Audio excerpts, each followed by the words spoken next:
Hello everyone, this is Anne Marie from Seattle, Washington. It's Halloween night and I promised I would tell a ghost story. It's not really well lit, but it's lit for Halloween. The ghost story is factual. It's a case that I did when some friends of mine asked me to clear their vacation home in Cuernavaca. Some of you may remember Cuernavaca was in the news actually I looked it up in 2010. It was a hotbed of cartel deaths. They were having a struggle of power. Someone had died earlier and the power was being somebody was trying to see who's going to be the head pin, you know? It's like the silverback gorilla died, and who's going to be the new gorilla who's running the pack. So it's a gang thing. But aside from that, I'm going to read this little thing to you. By the way, I used to study gorillas. I really like them. Police in Mexico. This year is 2010. Police in Mexico say they have found 4 bodies hung from a bridge in an affluent town south of Mexico City. This town was Cuernavaca. The 4 men had been decapitated and mutilated before being hung by their ankles from the bridge outside Cuernavaca in the state of Morelos. A message had been left with their heads warning that anyone supporting Edgar Valdez would risk a similar fate. Edgar Valdez is reportedly fighting Hector Beltran for control of the influential Beltran-Levy drug cartel. At one time, and continues to be, a popular weekend retreat for wealthy residents.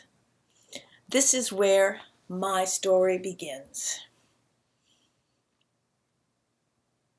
A few years ago, or actually maybe it was even a decade ago, some friends of mine from Mexico City invited me up to stay in their house in Cuernavaca. It had been a family beach house, for want of a better term, and all the parents had died, but all the siblings shared in the ownership. It was a lovely house, different than a lot of the houses on the street, and definitely stood out. It had a modern feel to it. It did not appear to be very Spanish influenced and was not a typical Mexican home at all. It was very plain and modern and looked like a house from the 60s. When you went inside, you also got that same feeling of simplicity, metal, house of the 60s. So I was only there once for the weekend, but I remember it because it was such a distinctive inside and out. Fast forward a number of years. My friend calls me and tells me her dear sister is very, very ill and asked me to pray for her and send her some healing energy. As we talked, she told me that this particular sister had been or was a judge and had done quite a bit of work putting drug dealers behind bars and criminals behind bars. She was not exactly somebody that the gangsters liked, and they would have liked to do harm to her, but that never happened. While my friend, when I did some energetic, I could see that she had picked up some of the energy from all that heavy reviewing of facts and all that. So there was a lot of dense energy that actually wasn't hers. Nevertheless, she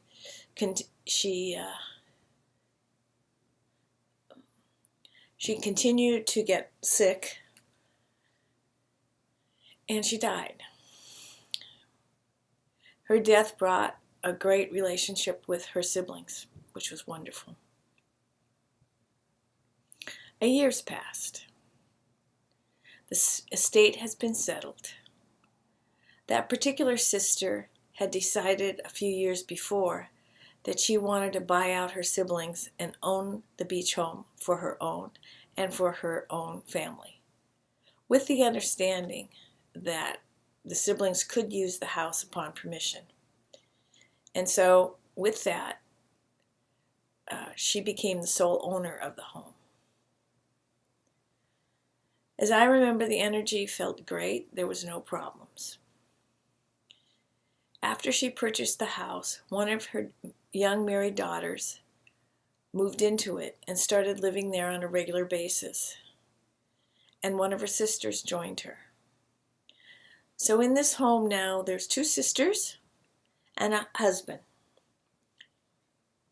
And things are going along okay. One night,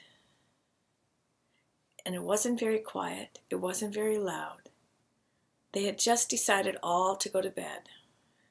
So they were all going into their own rooms, the husband and the wife in their bedroom, and the sister in hers. They fell asleep, and in the middle of the night, something happened. Something terrible happened. The sister that was sleeping alone woke up and felt the presence of something on her. She was feeling very oppressed and scared and almost felt like there was somebody in the room. She woke up, she sat up, and she looked around and she couldn't only see shadows. There was nothing there. Just as she was thinking, well, maybe she would go back to sleep, she started feeling this presence grabbing her and grabbing her. There was nothing there, and yet she felt this arm reaching out and pulling her. She screamed, jumped out of her bed, and ran into her sister's and brother-in-law's room, crying, screaming, telling them how afraid she was that something was in her room and she couldn't see it. Of course, they said immediately she had a nightmare. It was very common when you have nightmares to think that they're really coming, that they're still going on.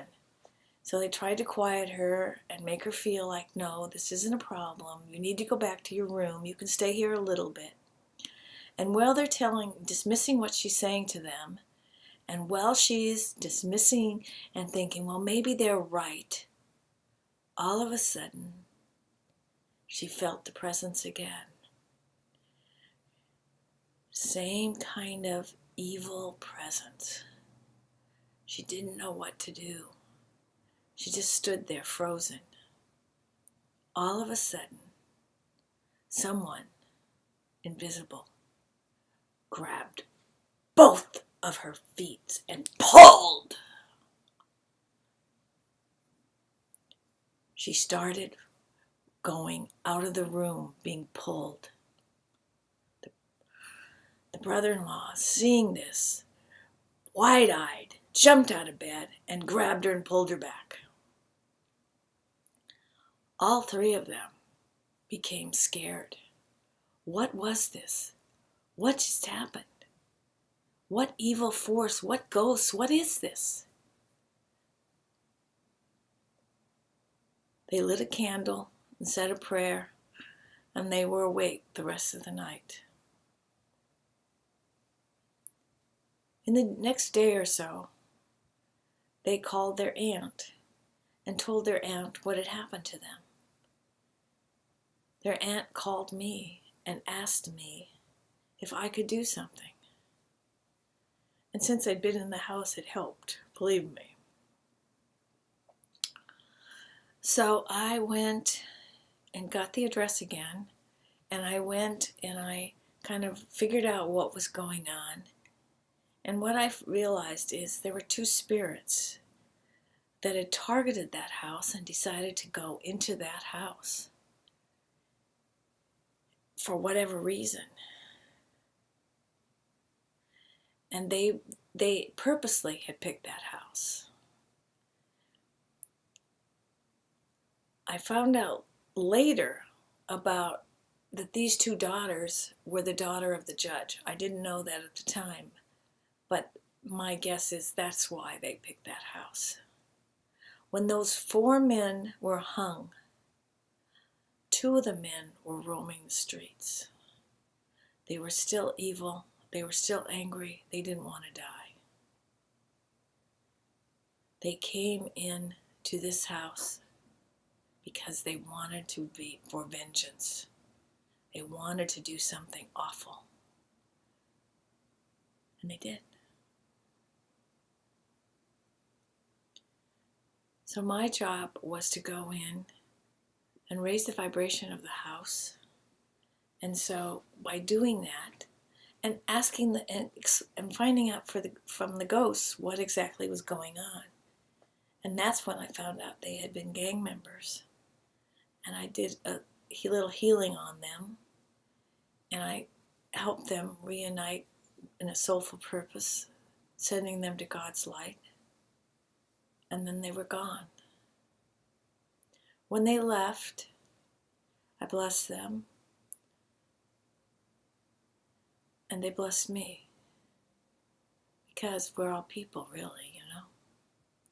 The evil intention and all those evil feelings, I bundled them up in a little bag and sent them to outer space, to the black hole that disintegrates all evilness.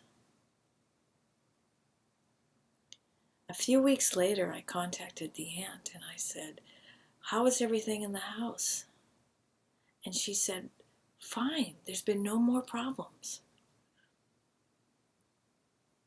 I actually didn't tell her I did what I did. I felt it would be too upsetting to her.